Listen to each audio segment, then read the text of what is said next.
You're listening to How to Be a Better Human. I'm your host, Chris Duffy. Today on the podcast, we've got equity expert Sara Sanford. Sara is the author of Inclusion, Inc., How to Design Intersectional Equity into the Workplace.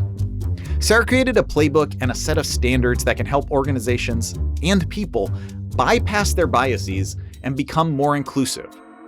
That work is informed by her own experiences as well as loads of research.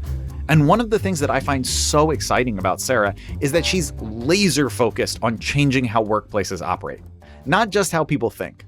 So, when I talk about this show, when I talk about this podcast, I always try and tell people that our goal is to take brilliant people who share these big ideas and then say, okay, great, you are so smart and you are so interesting, but what would a regular person like me actually do? Right? Like, how does a regular person put these ideas into place in our everyday lives? And I think Sara is amazing at that. So today, our episode is all about how do you go beyond good intentions to actually making change. Here's a clip from Sara's talk at TEDx Seattle. Many businesses think they're addressing the problem because they provide training. $8 billion worth of training a year, according to studies from the Harvard Business Review. These same studies also conclude that these trainings don't work and often backfire. The other solution has been to ask women to change their own behavior, to lean in, to sit at the table, negotiate as often as men, and get more training.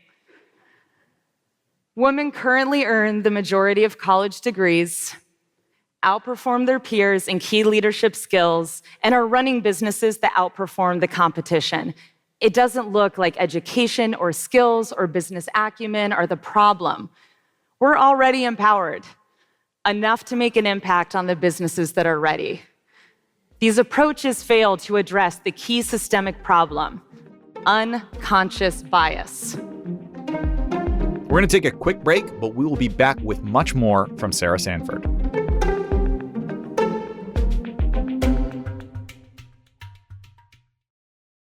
Okay, we are back. Today on the show, we're talking about gender equity and how to create a more inclusive workspace with Sara Sanford. Hi, I'm Sara Sanford. I'm the executive director and founder of GEN, which stands for Gender Equity Now. It is the first standardized certification for intersectional equity in the workplace. In your book, Inclusion, Inc., you talk about how you were once at a panel where they asked the powerful CEOs of a bunch of companies, like, what are you actually doing to make your workplaces more equitable? And everyone gave these kind of good sounding, but very vague answers about, like, it starts with caring. And I think it's interesting because it seems like you had a personal journey from being like, great, I want to work for people who talk like that, to being like, it doesn't matter what you say, it matters what you do, and I want it to be verifiable, as opposed to like, we're inspiring and we're capturing hearts and minds. You were like, okay, but what are the numbers?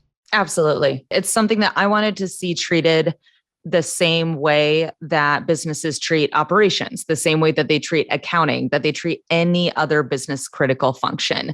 I get to spend my days researching this and seeing what the new data is around what is working and what isn't.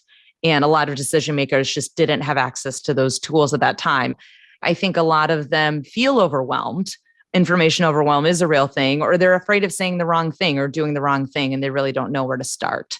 So we wanted to see them have a clear action plan that was evidence-backed. So it's looking at causes. So it's not just looking at end results and outcomes and saying, oh, yes, we need more people of color in leadership. Oh, yes, we need more women in leadership. Okay, we know that. But a lot of times that bridge between the problem and that desired end result was not clear. No one knew what the path was from one to another. Let's just define some terms here so that we all know exactly what we're talking about. What is a GEN certification? Yeah, so a GEN certification is a standardized assessment of employee experience and fairness of practices. And it is based on what we know has an impact for countering bias in the workplace rather than fostering it. So it is in many ways just a checklist that will look at your organization and say, do you have the practices in place that are proven to counter the impact of bias? And then once organizations go through this assessment, we help them find where they have gaps and then optimize their processes and make sure that they're actually hearing from all of these diverse employees that they've recruited. So it really takes them beyond diversity to meaningful inclusion. What first drove you to create Gen? What was the impetus for it? I started as kind of that nonprofit classic do-gooder kid who worked on a lot of causes. It was really focused actually on racial equity. And I think I just saw the limits of what can be done in the nonprofit sector from the outside. And so decided to make the switch into the private sector and worked for several finance companies, seeing that the demographic that they served and the demographic that they employed looked very different. From the inside, I saw, okay, it's very white and male. There is still wealth in spaces that doesn't look like that. There are demographics that need to be served. And so I got to launch and run several programs focused on DEI, diversity, equity, and inclusion. And really what I saw over and over again was that companies were practicing this same kind of trifecta of DEI doom, in which they would bring in underrepresented groups, they would ask them to lean in, and then they would conduct diversity trainings. And these approaches didn't work or really had their limits. But from what I saw, employers weren't willing to go beyond them. It felt like too much of a risk. And so we were bringing underestimated, which is how I more commonly refer to underrepresented groups. We were bringing underestimated groups in-house, and we had changed the window dressing, but we hadn't fixed the house. We hadn't really addressed any of the systemic problems that would just mean that over time, these employees would be faced with the same choice over and over again to assimilate or leave. And so I got frustrated with seeing this dynamic and ultimately realized that I was a part of the problem, that these programs were a part of the problem, that I was letting employers just check this box that said, look at us, we're trying, we're investing time and money. But ultimately, nothing was changing. And so, I just asked out loud, is there a standardized certification from a third party that has said, yes, these employers have taken the correct steps to accommodate employees of all backgrounds, something that was like an organic stamp on an apple that lets you know that they've been vetted, because employees and candidates really had no way of knowing. It's been this kind of nebulous gray area for so long, but we do have the ability to put data behind the causes of the gaps and implement meaningful solutions. I know from reading your book and from hearing you talk that there are many different factors that are considered in a Gen certification. But I wonder, could you pick one that's emblematic of like, this is the kind of thing that we're looking for? Am I allowed to take a second? Of course, please. Yeah. You can pick 3 if you want. Yeah. So what the certification is about is moving beyond mindsets to mechanics. So adjusting what we call cultural levers in the workplace. And so the simplest example of this, if you ask a woman to state her gender before she fills out a job application or takes a skills test, she will perform worse or represent herself worse than if you had not asked her that question first. So a simple fix for this is just to move that gender checkbox to the end of the job application so that applicants aren't thinking about it, so that internalized stereotyping isn't activated. And so the certification is really a series of those kinds of cultural levers and saying, have you adjusted these? What are the default settings in your organization? And how can we change those? And some of them may be more in depth, like we may look at a job description and say, what kinds of words do you use? We found that in the tech industry, organizations that use the word hacker kind of in a tongue-in-cheek way are far less likely to recruit female candidates than organizations that use the word coder. So we'll go through and just find our points like that and look at what you can adjust or not adjust. So it's everything from how often do you conduct performance evaluations? When you do a pay gap audit, are you looking at total compensation? Say, including commission and not just base salary? Well, I guess I have 2 questions. How did you learn about these levers and these tendencies within organizations? And then have you seen them at play in your own professional and personal life? So we got a great partnership with the University of Washington mainly working with their Evans School of Public Policy to conduct the research that was more employee data driven. So we did conduct a mass study of employees in a range of sectors, initially across the US. And then honestly, it's just been a lot of time spent on research. And it's a mix of academic survey review, studies that, we've conducted on our own. And then, I would say some speaking to personal experience. The gaps that I've experienced that tend to be most pervasive for other underrepresented groups would fall into the bucket of just not being taken seriously. And I think that becomes visible in a lot of ways in the workplace. So for me, it would be having my idea stolen at a meeting that I couldn't get people to pay attention to for months until a man voiced it. It would be being the person who's asked to get the coffee when you're the only woman at the table. I know that happened to me several times.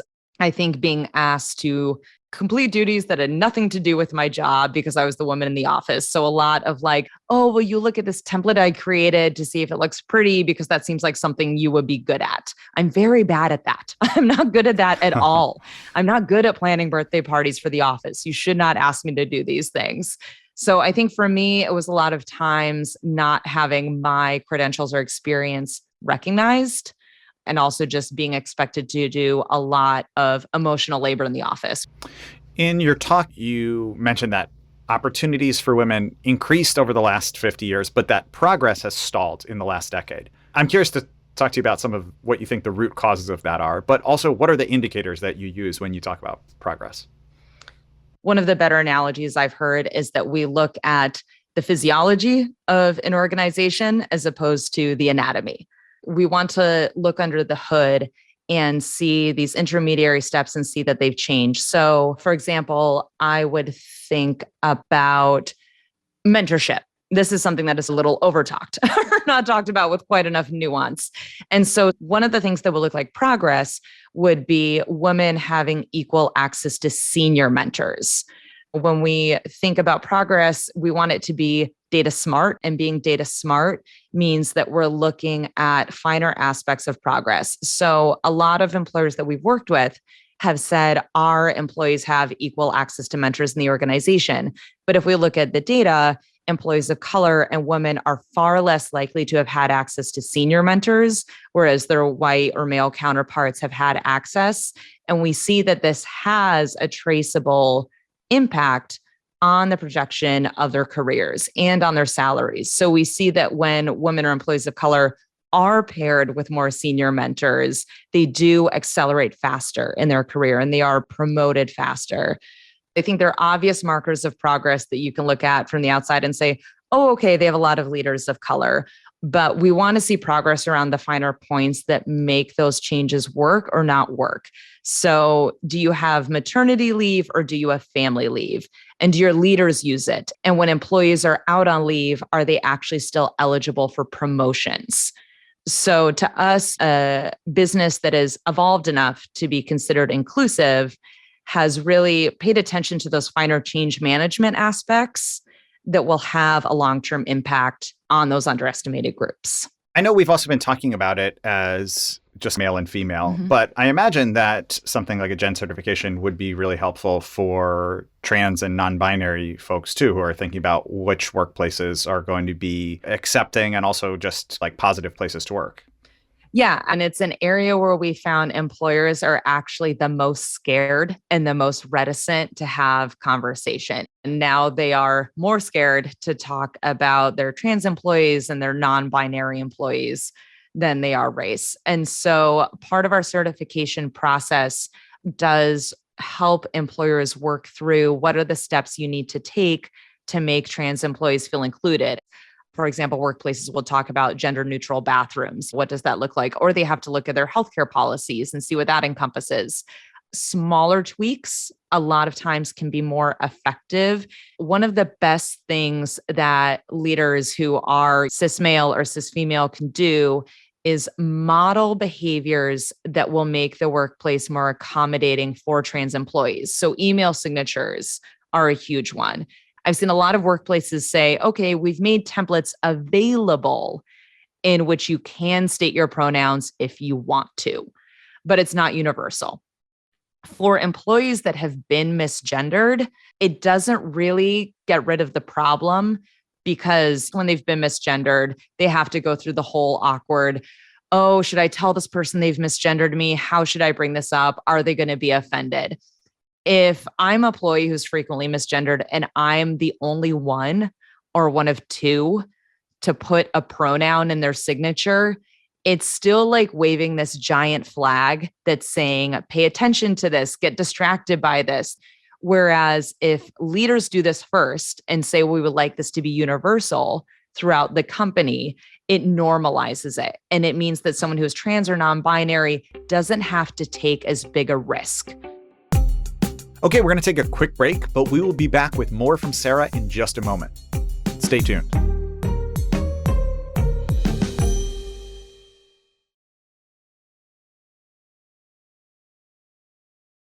And we're back with equity expert Sara Sanford. Here's another clip from Sara's TEDx talk. Women in the workforce today are constantly told, you can be anything you want now. It's up to you. Women of color, for whom the wage gap is even larger, have heard it. The 2/3 of minimum wage workers who are women have heard it. Workers who don't identify as male or female and hide their identity at work have heard it. If they can hear, you can be anything you want now, it's up to you, I believe it's time for our businesses to hear it too. Eliminating workplace bias is a tall order, but we can't afford to let half our people go on being ignored. How do you deal with what I imagine might happen, which is that there's one category of businesses and leaders who care about this stuff. And so they do an okay job and then they get better and better. And then there's another category of businesses and leaders who are skeptical or don't care about it at all. How do you make it so that everywhere becomes more equitable and more just rather than just having this fork in the road between good and terrible organizations? One of the reasons we created the model behind the Gen certification is to neutralize those actors that may be skeptical or may think it doesn't matter or may be actively working against it. So the way that our model works is that it essentially makes unbiased action the path of least resistance. I'll give you an example. If we think about interviews, one of the fascinating things that happens when it comes to asking questions in interviews, if they're not standardized, women get asked prevention-oriented questions, which are, how do you think you will keep us from losing customers? What is your risk management approach? Questions that are about preventing loss. Men get asked growth-oriented questions. How do you plan to grow our customer base in the next few years? How do you plan to increase sales? What this does is put female candidates on the defensive. So to be Gen certified, one of the steps businesses often take is standardizing their interviewing processes. And what this means is asking the same questions in the same order to all of the candidates to prevent this kind of bias from setting in. Even if you've come into the conversation as someone who really doesn't care about diversity, you've never learned about your biases, we've set up a system that's essentially provided a detour that said, okay, you don't have to think about being biased or not as much as you may have before. So it's really about putting systems in place that even though if you have bad actors in an organization, counters the bias that may come out of them by neutralizing it, essentially. It also means that sometimes if a leadership team genuinely does not care about this at all, we're probably not going to end up certifying them. It's interesting. I mean, one of the things that I think is so fascinating about that, and what I think is one of the many things that is very important about the work that you're doing, is that it doesn't actually require us to fix the boss. It doesn't make it so like you can only have an equitable workplace if the boss becomes an enlightened being, right? There are ways that the boss can still have ingrained prejudices and biases, And it can still lead to a better outcome just by tweaking the way that things are done so that those impact it less. Yeah, you could implement every single gen-approved process in the book and still hire a jerk. You're still going to have people in the workplace who may offend people or may harass people. But in an organization where Maria has been in this organization for 5 years, but her work has been recognized and this place has inclusive meeting behaviors in place. So she's not interrupted as often and her pay is equitable to that of her colleagues. And then John harasses her. Maria may go to HR, but she looks at that as John's problem. We found that in organizations that do not have inclusive practices in place, Maria's been passed over for promotions, she's felt ignored, and then John harasses her, she's suing the company. If they've had these inclusive practices in place, there may be a bad actor in the workplace. 9 times out of 10, he's going to be detoured by the processes. One thing that I was really struck by talking about evaluations and feedback, that if feedback was formally given more infrequently, like once a year or twice a year, that bias came much more into play. That the managers would often then think back and try and give their general impressions of this person. And those impressions were shaped by internal biases. But then if feedback was given every week, it was really much more about the actual work because it wasn't as much like, here's how I feel about you. Exactly. Much more objective. We found that when evaluations take place just once a year or just twice a year, they really rely on our memories and our feelings. And that is just your amygdala lighting up, which is where your bias lives. We found that when employers give feedback more regularly in those short spurts that you talked about, the feedback also tends to be more actionable. So even if there is negative feedback that's given, it tends to be less vague and it tends to focus on a particular skill. One of the other things that I can see as being a real benefit of having kind of an objective list of behaviors and practices that affect gender-based performance is that it's not just that the organization can be evaluated by them, but that if you're someone who wants to improve yourself, right? Say you're a cis heterosexual man who's like, I'm trying to figure out how I can be better. There's this list of things that you might not even be aware of that are a big factor. And I know, just speaking from my own personal experience, I have really benefited from having some colleagues who very generously have been willing to point out in a productive way behaviors that I've done that are not helpful or that are rooted in some of this misogyny or just practices, since we all live in this. But I think you have to learn about it in order to get better at it. And for me, it was really helpful to have people be like, do you notice that our ideas aren't taken as seriously? Do you notice that you are sometimes speaking over us, that you don't do that to other guys? And that, I think, is a way that you can like change and improve too. Well, and I think it takes the feeling and the defensiveness out of it. I would say that you are a rare bird in being receptive and welcome to hearing that. Oh, I don't know that I was necessarily as receptive at the moment. In retrospect, I'm like, thank you for doing that. In the moment, I was like, are you kidding me? I am an ally. I am an ally. Yeah. I'm great.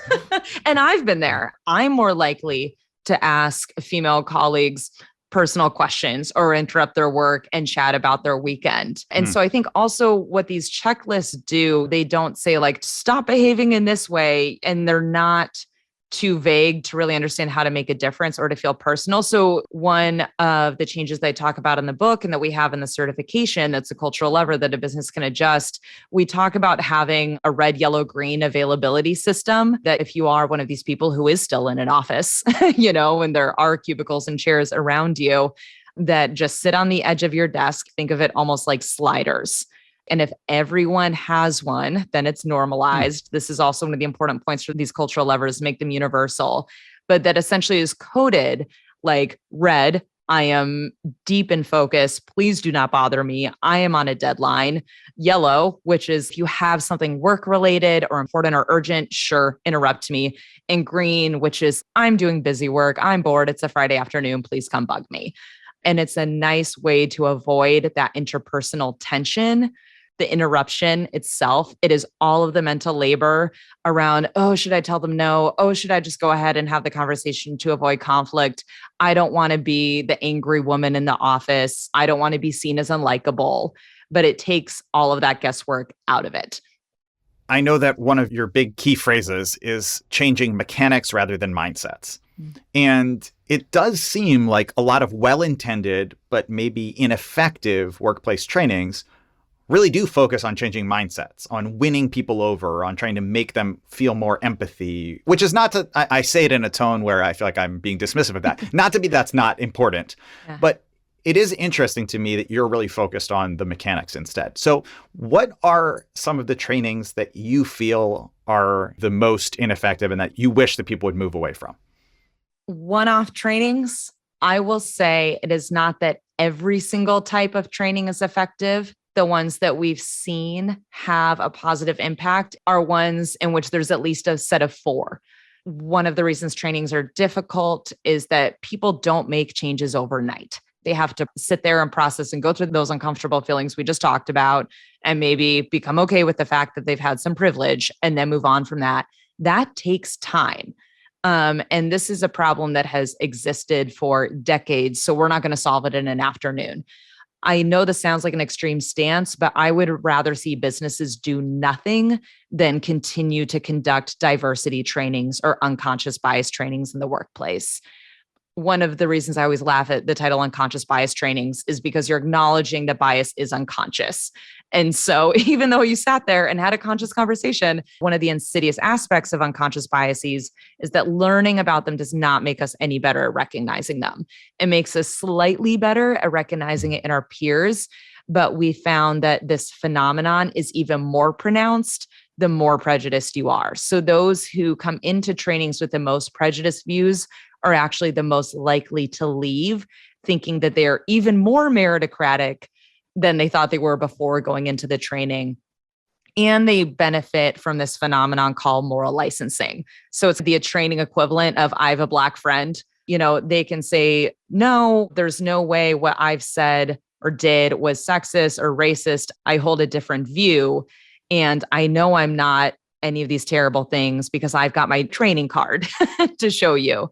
A lot of times we've seen like the employee of color who has tried to speak up about gaps in the workplace and has been ignored or sidelined suddenly becomes racism Google at trainings, right? That everyone turns to them and says, oh, is that your experience? What do you think? And they're put in a really risky position in which they have to decide, do I speak the truth and make my coworkers uncomfortable and possibly suffer retaliation? Or do I just bite my tongue and let this go? Okay, so that's what not to do. What about the flip side? How do you design an anti-biased workplace? What are things that both bosses and workers can do to work towards this? Please work with an expert. It does not have to be me, but you don't have to reinvent the wheel. The methods are out there. Jen has them. The Harvard Business Review has done a lot of great writing in this area. Trust experts. This is a much more complicated topic than a lot of organizations realize. And then form a comprehensive equity strategy that doesn't stop at recruiting. So when organizations come to us and they say, we want a hiring and recruiting strategy, we say, we will only do that if you have a retention and development strategy. And then be data smart in your approach. That means that when you look at your employee survey data, make sure that you look at it through an intersectional lens.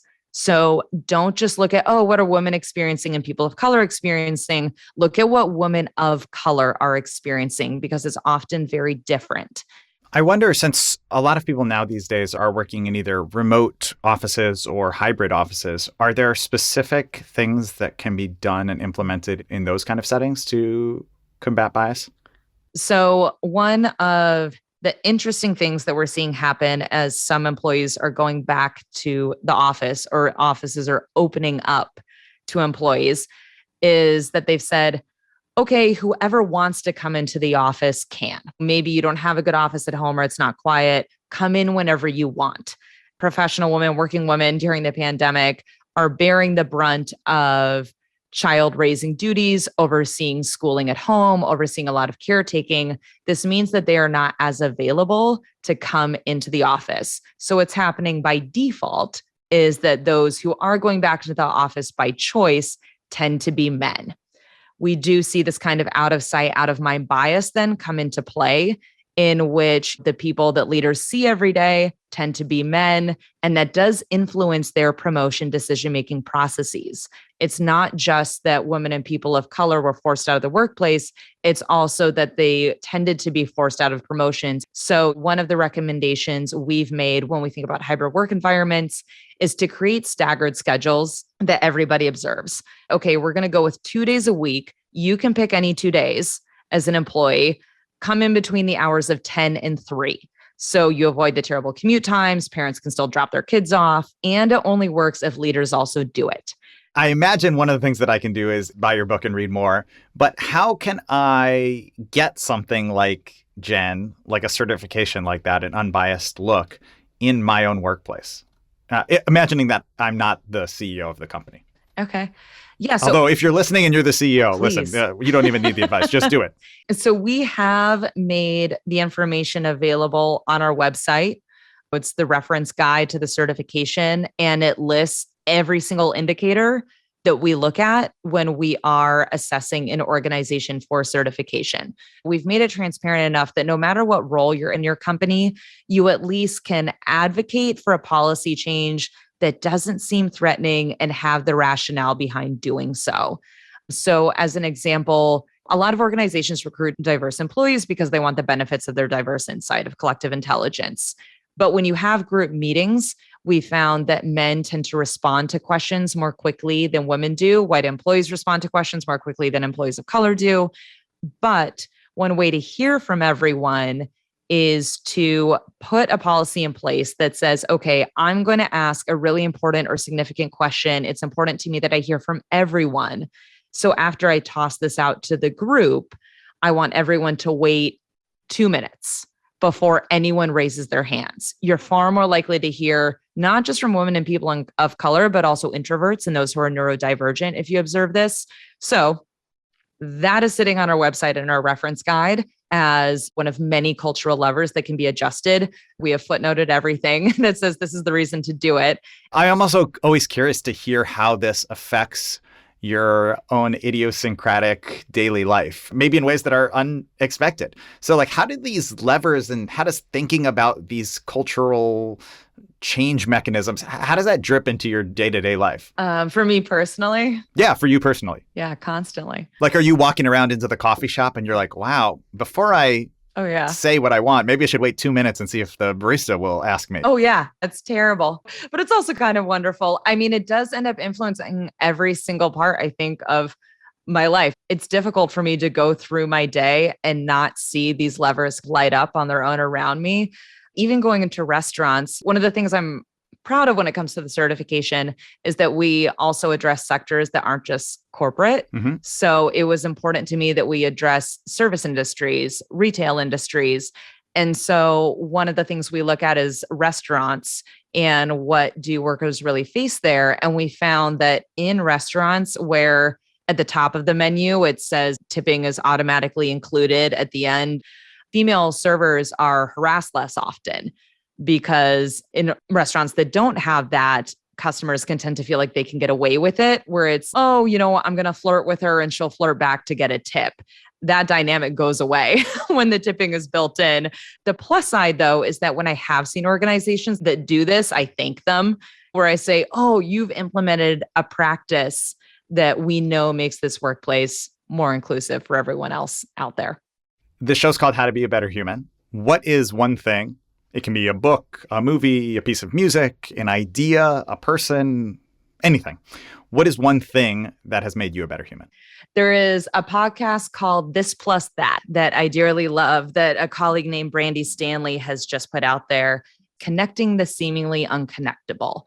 And so she will have guests on that discuss things like quantum physics and absolute truth, or neuroscience and dance, where it will be two topics that seem to have absolutely nothing to do with one another. But I think from an intellectual perspective, it's made me a better human. And it kept me open to that idea that these two things that may not seem to influence each other somehow find a ripple that joins with the other ripple. What is one thing that you currently are working on to be a better human? Recently, I've brought art back into my life. I had a bit of a dance background growing up and have returned to dance recently and actually took up drumming over the last year. And I think it has improved who I am as a human being. I think it returns you to this mind place of thinking about possibility and just playing that what if game all the time. And like, what if I did this? What if I did that? And really listening to other people and respecting them.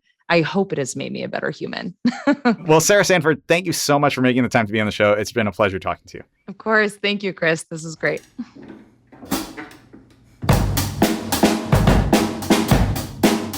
That is our show for today. Thank you so much for listening to How to Be a Better Human. I am your host, Chris Duffy, and thank you so much to today's guest, Sara Sanford. Those drums that you are hearing right now, that is Sara playing them. It's incredible. I love it. Sara's book is called Inclusion Inc. How to Design Intersectional Equity into the Workplace. And from TED, our show is brought to you by Sammy Case, Anna Phelan, Erica Yoon, and Julia Dickerson. If you take their initials and then you anagram them, you get DJ Spacey, a musical act that I strongly encourage them to start. From Transmitter Media, we're brought to you by Greta Cohn and Farah DeGrange, who are certified fresh. And from PRX, we've got Jocelyn Gonzalez and Sandra Lopez Monsalve, who don't just change mindsets, they also change mechanics. And when their car breaks down, they change their mechanics mindsets as well. Thanks so much to you for listening to our show. Please share our show with a friend, tell a stranger about it, write us a review, text the link to your coworkers, help us spread the word. It makes such a huge difference. We will be back with a new episode for you next week. In the meantime, have a great and safe week. Thanks for listening.